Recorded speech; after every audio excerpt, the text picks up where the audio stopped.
Amados, es un gusto estar esta noche con ustedes. Vamos a dar gracias. Padre, queremos darte gracias, Dios, porque hoy nos permites estar reunidos. Hoy nos permites venir a ti y esperar que la palabra que viene, Dios, abunde en nuestros corazones, nos levante, nos fortalezca, Dios. También quiero darte gracias, Padre, por el pequeño Jacobo. Estamos contentos de que haya venido este pequeño a nosotros. Damos gracias, Dios, y ponemos nuestro corazón en ti. Gracias en el nombre de Jesús. Amén. Bueno, amados, hoy tengo un tema que creo puede ser interesante, ¿sí? Y quiero empezar con una declaratoria fuerte, digamos, ¿no? Una declaratoria, vamos a decir, una declaratoria poderosa. Miren, la encarnación del Verbo, el que Dios haya venido en carne en el cuerpo de Jesús, ¿sí? Es un hecho que es fundamental. A ver, la encarnación, que Dios haya venido, haya tomado un cuerpo de hombre, se haya vuelto hombre, ¿sí? Implica que Dios ha asumido en su plenitud la humanidad del hombre. O sea, todo lo que es lo humano, al encarnar el Verbo, toma toda la plenitud de lo humano y la toma para que nosotros podamos asir la plenitud de lo divino. Lo que estoy señalando es que Dios encarna, asume plenamente la humanidad, lo humano, para que nosotros podamos asumir plenamente lo divino. Ahora, el hecho, la misericordia de Dios es mucho más profunda de lo que nosotros hemos considerado, de lo que nosotros imaginamos, de lo que nosotros pensamos, ¿sí? Quiero decir que nosotros tenemos un pensamiento limitado, ¿sí?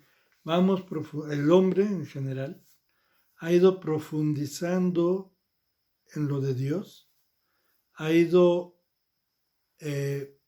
adentrándose en la persona de Dios, ¿sí? Y le ha ido conociendo de una mejor manera a través de los miles de años, ¿sí? Pero esto no ha sido por la inteligencia, por la sabiduría de los hombres o de algunos hombres, ¿sí? Esto ha sido a causa de la misericordia de Dios, ¿sí? Bueno, pero para aclarar lo primero que señalé, ¿sí? Que la venida de Dios en carne, que Jesucristo haya asumido un cuerpo, que Dios haya asumido en Jesucristo un cuerpo, ¿sí? Implica que ha asumido plenamente lo humano para que nosotros podamos asumir en plenitud lo divino. Y vamos a tomar la primera carta de Pedro en su capítulo 1.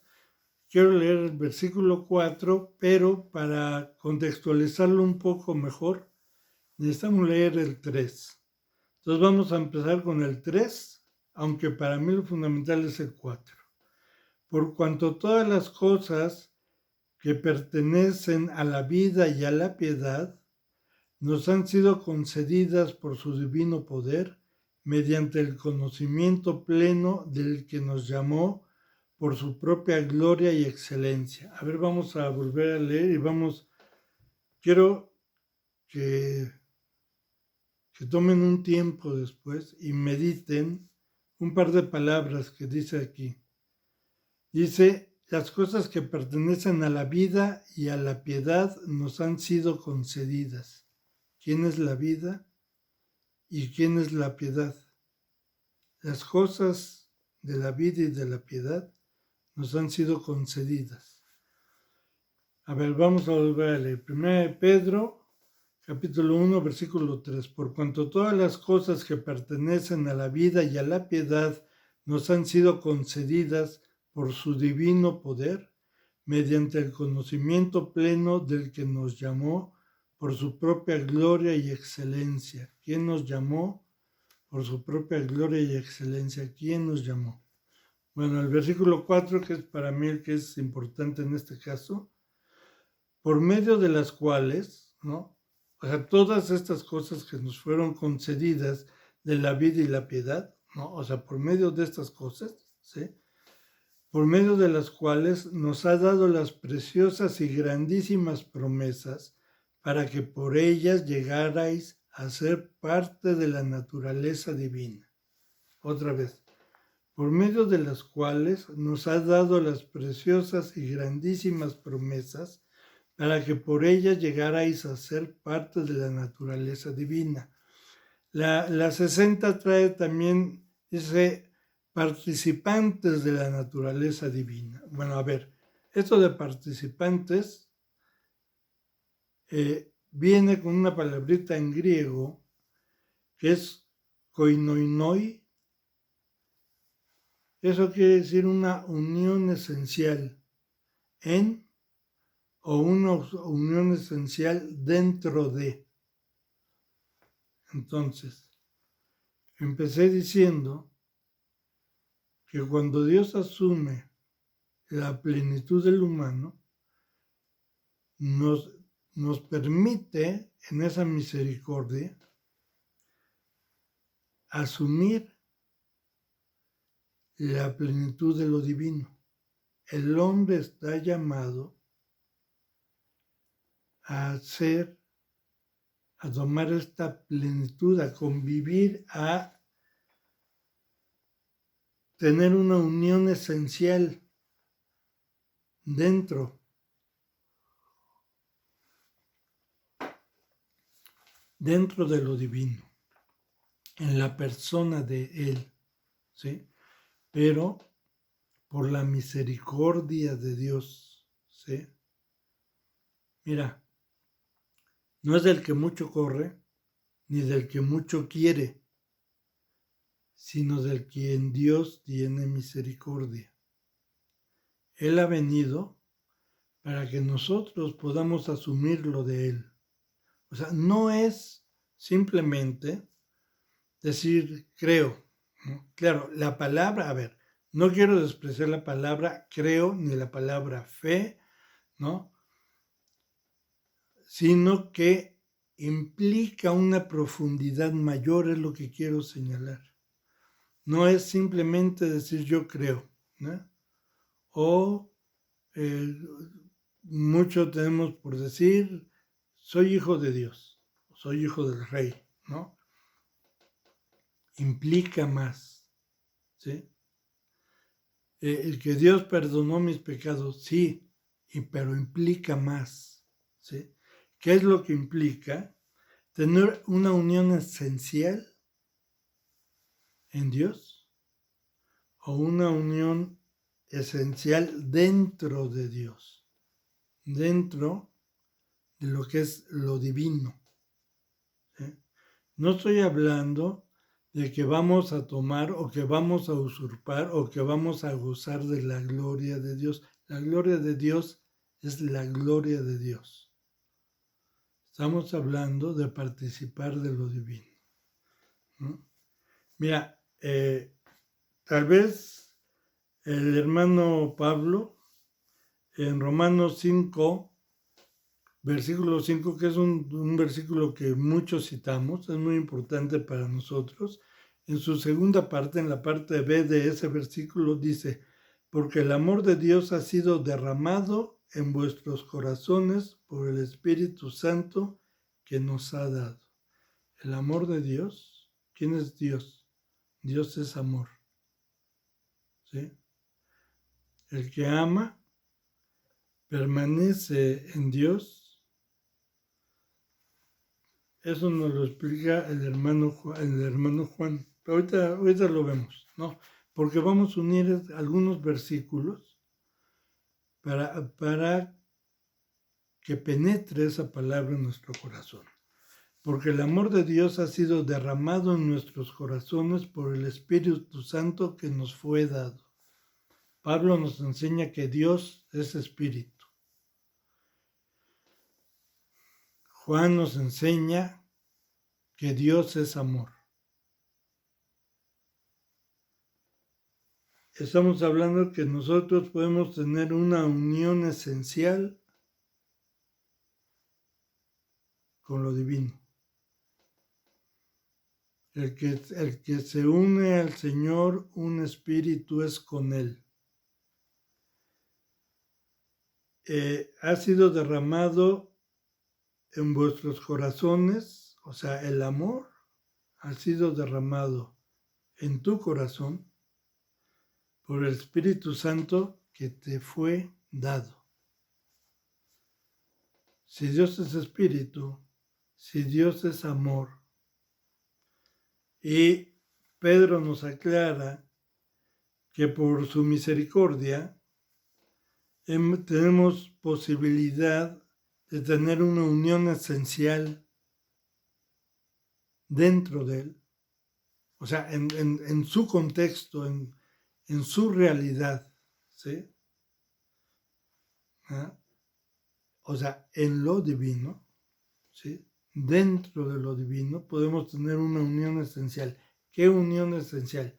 Si a ti te ha sido sumado el Espíritu Santo y el amor de Dios ha sido derramado en ti, ¿eh? Podemos pensar, como decía el Señor Jesús en Juan 15, versículo 9, me parece, dice, como el Padre me ha amado, así también yo os he amado. Permaneced en mi amor. Como el Padre me ha amado, así yo te he amado. Eso te lo dice Jesús. Así como el Padre me ama, así yo te amo a ti. Permanece en mi amor. Si Dios es amor y permanecemos en el amor, ¿sí? En la primera carta de Juan, el hermano nos dice, Dios es amor y el que permanece en amor, permanece en Dios y Dios en él. Bueno, estos versículos, amados, es para reafirmar esta primera declaración, digamos, poderosa, y que podamos tener pleno conocimiento, ¿sí? Que el mismo Pedro nos lo dice, ¿no? Mediante el conocimiento pleno del que nos llamó por su propia gloria y excelencia. Mediante el conocimiento pleno del que nos llamó, ¿sí? Estamos convocados a tener la mente de Cristo, a tener el conocimiento de Cristo, ¿sí? No implica ser tan sabios como Él o que mi pensamiento es, digamos, de la misma magnitud que el pensamiento de Dios, no, sino que estamos entendiendo cuál es del plan de Dios. Por eso podemos tener mente de Cristo. ¿Cuál es la mente de Cristo? ¿Sí? La mente de Cristo, el sentir, el entender del Señor Jesucristo, es el entender, el vivir en la plenitud del Padre. Padre, donde yo estoy, quiero que también ellos estén, ¿sí? donde está el Señor Jesucristo, Él quiere que tú estés. ¿En dónde está? ¿Dónde estaba cuando caminaba entre nosotros? ¿Sí? Estaba conviviendo con el Padre en una comunión íntima que le permite decir: yo de mí nada digo, digo lo que oigo del Padre. ¿Sí? Yo de mí nada hago, hago lo que el Padre me dice que haga. ¿Sí? Esa comunión, esa unión, es el ser uno con Él. De eso se trata el asunto. Vamos a decir que no es de aquella idea sencilla de que Dios me haga un milagro, ¿sí? O que me haga 5 milagros. ¿Sí? No estoy queriendo tampoco despreciar esas necesidades humanas que tenemos, porque las tenemos. Y Dios sabe de qué tenemos necesidad y nos pide que no nos aflijamos por esas necesidades. ¿Sí? Ahora, si Dios es amor, y el amor de Dios nos ha sido dado, ¿sí? Y como nos dice el hermano Juan, el que permanece en amor, permanece en Dios y Dios con él. A ver, ¿por qué asumimos, ¿sí?, esta vida de Dios? ¿Por qué podemos asumir esto divino para unirnos a los hombres y ser uno con los hombres? Esa es la convocatoria que tenemos del Señor Jesús cuando nos dice que un nuevo mandamiento os doy, que os améis los unos a los otros, cuando nos convoca a que nos hagamos uno con nuestro prójimo. Cuando nosotros podemos ir ejerciendo lo del amor, por eso también una prédica pasada que estuve en el local, tomé aquel versículo, aquella imagen de Pablo, del Señor Jesús, diciéndole a Pedro, Pedro, ¿me agapeas? Y Pedro contestaba, te fileo. Pedro, ¿me agapeas? Te fileo. ¿Sí? Señalando que en ese momento, por no haber venido el Espíritu Santo, Pedro puede amar como hombre.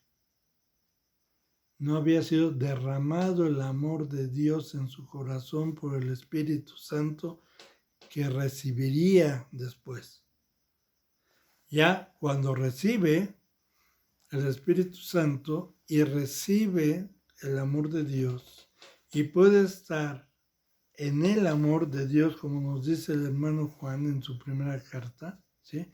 Puede permanecer en el amor y se mantiene en el amor y Dios está con él, ¿no?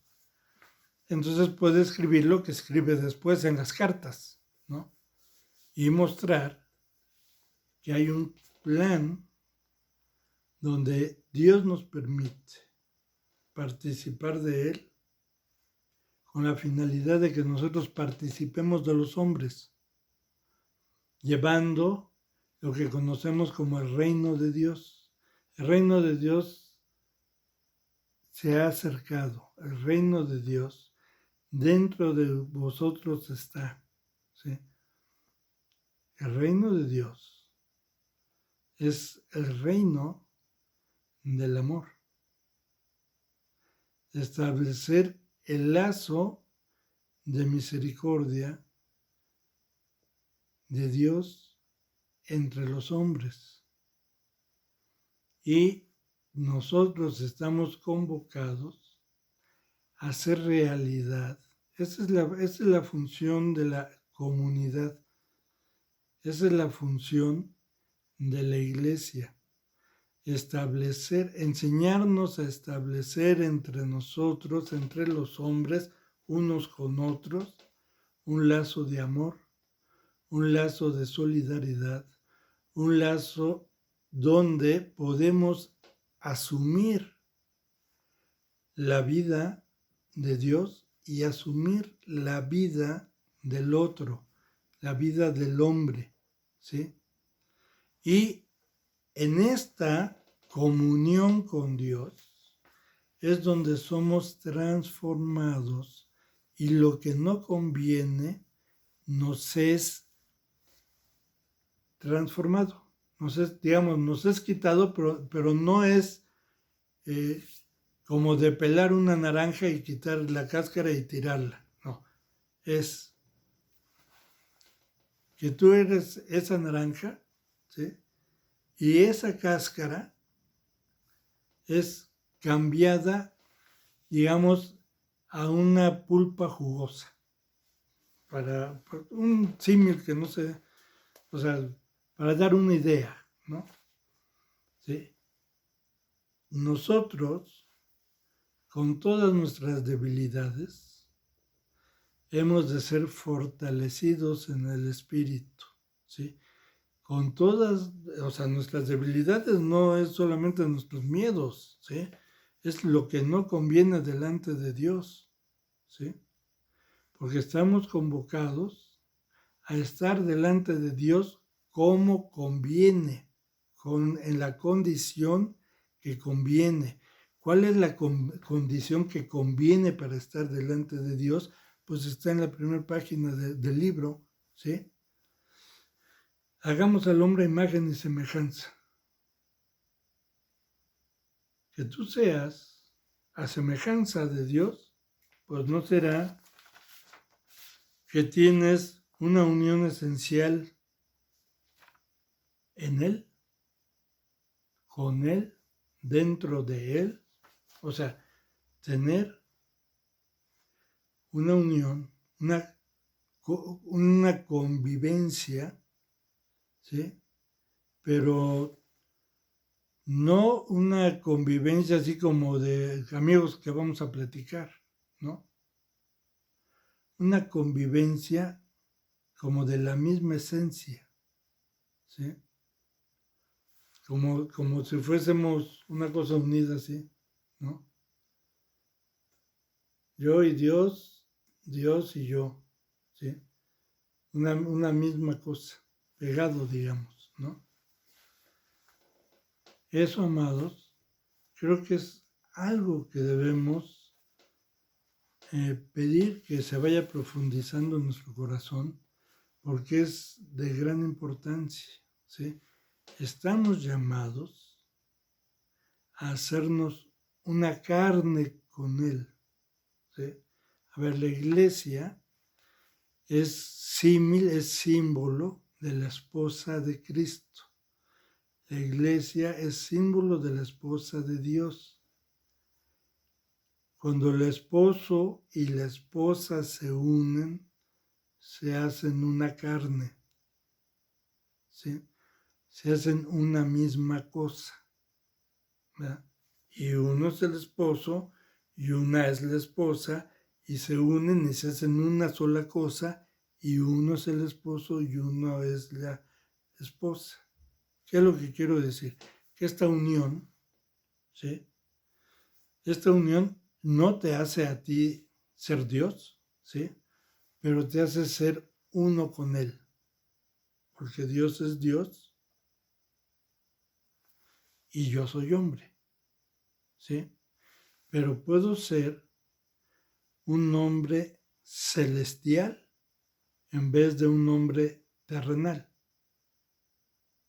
Puedo ser un hombre que vive en los cielos, a diferencia de un hombre que vive inmerso en sus debilidades, inmerso en la muerte, ¿sí? Porque la muerte y la vida no es simplemente que yo me voy al Seol y ya es la muerte. La vida es mucho más profundo que mis 50 años o que mis 65 años o que mis 80 años o mis 120 años que viva, ¿sí? No, la vida está enraizada con Dios y es una sola cosa con Dios, ¿sí? Y si tú ves que está la luna y Júpiter y tú lo ves al firmamento y lo que veas, está ahí para mantener la vida, ¿sí? Y lo que ves en un microscopio está ahí para mantener la vida. Y lo que ves en tu corazón delante de Dios está ahí para mantener la vida. La vida es mucho más que eso, ¿sí? Y Pablo nos da un ejemplo sencillo, ¿sí? ¿Qué provoca la vida? ¿Sí? Las acciones hechas en el Espíritu, las obras del Espíritu, amor, paz, paciencia, benignidad, mansedumbre, cosas semejantes a estas, traen vida. ¿Por qué? Porque llevas paz, llevas amor al otro. Y contiendas, chismes, ¿no? Mentiras. Eso son obras de la carne que provocan la muerte, ¿sí? Porque si no amas, tienes contienda, si no amas, dice la palabra que eres homicida, ¿sí? Provocas muerte, provocas separación, provocas, ¿no? Una cosa que no abunda hacia el bien. Pero no estamos puestos en eso, estamos puestos en la vida y la vida está dentro de nosotros. Todo esto que señalé sobre la vida y la muerte y eso es solamente un soplido, un aire, ¿sí? Para que podamos pedir a Dios que nos muestre qué es la vida, qué es estar vivo, ¿sí? Esta es la vida eterna, que te conozcan a ti y a Jesús y a tu Hijo Jesucristo, a quien has enviado, ¿sí? Y entonces nos adentramos a esta comunión, a esta koinonia, ¿sí? Nos adentramos y podemos vivir lo divino para poder vivir la plenitud de lo humano. El Verbo encarnó para asumir en él, en su cuerpo, en el cuerpo de Jesús. Dios asume esa plenitud de lo humano para volcarse a nosotros y darnos de la plenitud de lo divino para que nosotros podamos vivir, pero ya no la experiencia del terrenal, sino en la experiencia del espiritual, ¿sí? Del celestial.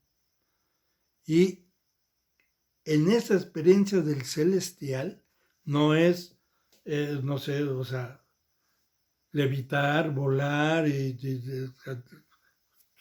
estaban los rayos poderosos. No, es asumir la humanidad de tu prójimo, asumir la humanidad de los hombres,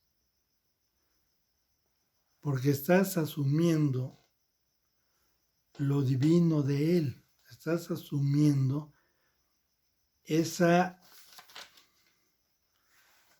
unión esencial con el Padre, con lo divino. ¿Para qué? Para que esto humano llegue a la plenitud de ser hijo de Dios. Esa es la plenitud, esa es la convocación, es a lo que estamos llamados, ¿sí? A tener una plenitud como hombres, como seres humanos, ¿sí? Y caminar con Dios, pero abrazados a los hombres. ¿Por qué? Porque el Verbo vino y abrazó a los hombres. Se dio para salvación. Se dio para darse a ti. Para eso encarnó, para darse a ti, pero para que tú te des a tu prójimo. Eso es muy importante. No vino el Señor Jesús para que yo traiga aquí una medalla que diga yo soy el más santo, yo soy el mejor, soy el más bonito y el más bueno y soy la maravilla envuelta en huevo, ¿no? Y todos los demás son muy feos porque no son como yo que soy,